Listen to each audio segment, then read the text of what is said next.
The movie opens with a 12-year-old Conor O'Malley having a nightmare where he sees an old church near his house being sucked into the earth.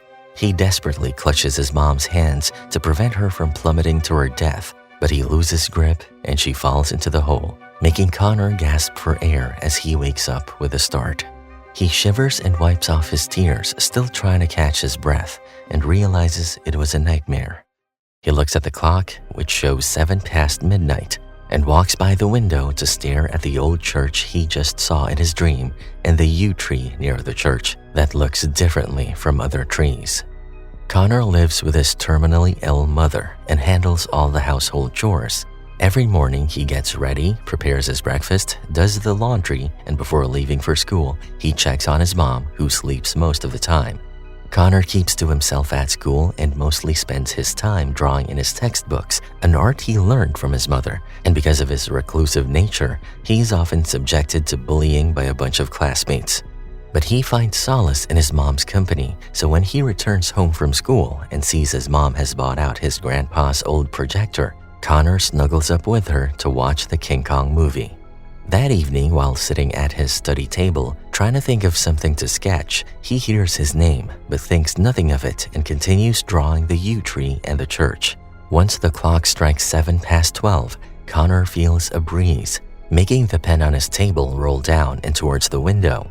Fascinated, Conor walks to the window and opens it to find the breeze turning into a strong wind. And then it happens.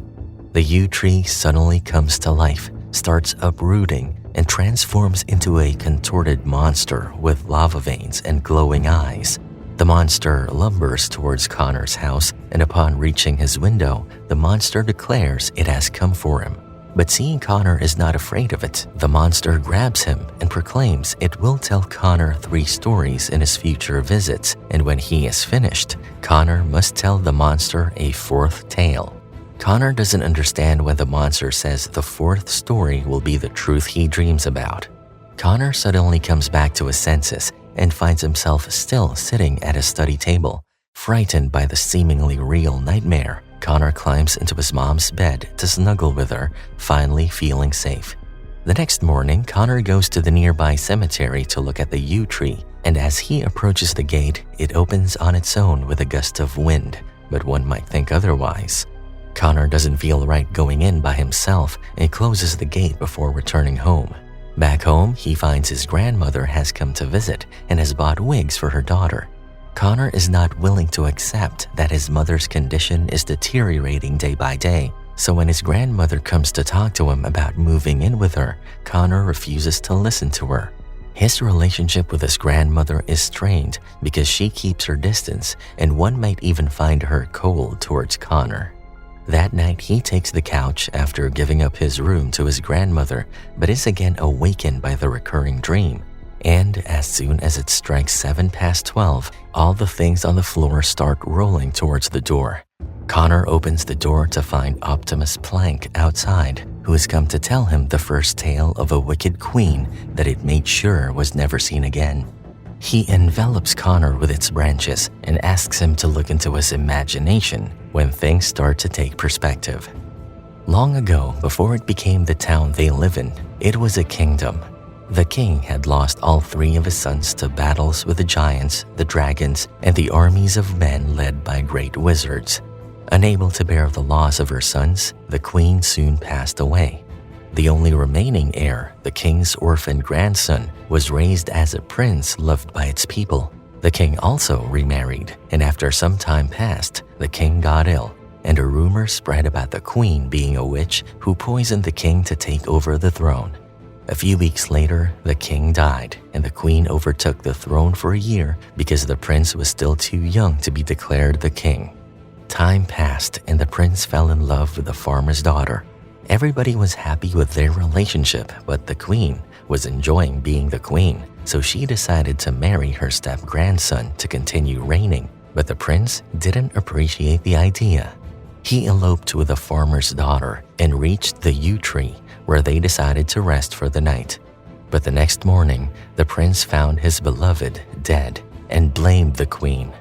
The news led to upheaval for vengeance, and it is then the monster arose and the queen was never seen again. But in the twist of events, the truth is revealed. The monster took the queen with him far away to a village by the sea so the people would never find her. It is revealed that it wasn't the queen, but the prince who killed his beloved. Even though she was indeed a witch, she never killed the king, and he had merely gotten old. With that, the future furniture ends the story by saying there are not always good or bad people, and most lie somewhere in the middle. The following day, Conor returns home to find he'll be staying with his grandma for a few days because his mom has to be hospitalized for a different round of treatments after she stopped responding to her old treatments. His grandma leaves for the hospital while Conor stays at her home and passes the time by himself, observing things in the house till someone rings the doorbell. Conor opens it to find his dad, who has returned from America after hearing his ex-wife's condition worsening. He takes Conor to an amusement park, and after a long time, Conor enjoys himself without having to worry about the household chores. But his day doesn't end on a good note because his dad offers to take him to LA for Christmas but doesn't want him to live with him and his new family as his place is too small. Conor wants a normal life and not live in an antique house like his grandma's where he isn't allowed to touch anything. Once back home, he slams his bag on the floor, taking out his frustration when he gets distracted by the clock's chime. Conor decides to summon the monster and moves the hands of the clock to show 7 past 12. The walking Jumanji appears before him, panting as if he hurried to reach Conor, and narrates the second tale about a man who only thought of himself and was punished brutally. About 100 years ago, factories grew like weeds, creating havoc on the environment at the advent of industrialization. On the edge of a town lived a stubborn man who refused to change and dealt with the old ways of medicine, using herbs, barks, leaves, and making concoctions. The villagers called him an apothecary, an old-fashioned term for pharmacist. There was also an old parson who lived in the same village and preached against the apothecary's use of the old ways for the villagers' own good. The apothecary's foul temper and greed only made people shun him, and his business sank, making him grow bitter. On the parsonage ground, there was a yew tree with many medicinal values, and the apothecary needed the tree, but the parson refused to let him cut the tree. When the parson's 2 daughters fell sick with a mysterious illness and nothing worked, the parson approached the apothecary and even allowed him to have the yew tree, promising to preach about him in his sermons. But the apothecary refused to help him after witnessing the hypocrisy. The next day, both of the parson's daughters died, and that night, the monster came to deliver punishment to the parson in the form of the destruction of his house, because he was a man of faith without faith. Conor joins in the destruction after a bit of encouragement from the monster, but suddenly realizes he has destroyed his grandmother's living room in anger, including the valuable clock. Just then, his grandma returns and is shocked and upset to see the state of her sitting room, but even then doesn't say anything to him. In the morning, Conor finds his dad cooking breakfast for him and tells him that grandma has left for the hospital. They then clean up the mess in the living room, and his dad tells him about his mom's aspirations of going to an art school, but things didn't work out and Conor's parents drifted apart. Later that day, Conor visits his mom in the hospital and learns the doctors are testing the final treatment involving a drug made of the yew tree. That night, Conor patiently waits for the monster, and when it shows up, Conor asks if he can make his mom feel better. But the monster dismisses him and, without giving a proper answer, says it is not yet time for his 3rd tale before leaving. Conor wakes up to find his dad leaving and gets upset. However, his dad tries to placate him by saying he'll be back soon, but the circumstances have made Conor mature faster than his age. He understands his father has his family, and he can't be juggling between the two, so he says he'll be fine even if his dad doesn't show up again. Once he leaves, Conor cleans the remaining mess in the living room. In the coming days, Conor sees his mother's health deteriorate even further, which makes him lose interest in most things. Even in school, teachers say nothing to him when he flouts the rules, like wearing headphones during a test. That day, Conor's bully tells Conor he no longer sees him. Conor has had enough of the mockery, and just then, Timber Thanos appears to narrate the third tale about an invisible man who was tired of being unseen. The man was not invisible, but the people had become tired of seeing him. Suddenly, Conor attacks the boy, sending him to the hospital. But to his surprise, the principal doesn't punish him, considering his situation. One day, he is asked to go to the hospital in the middle of the class because his mom wants to see him.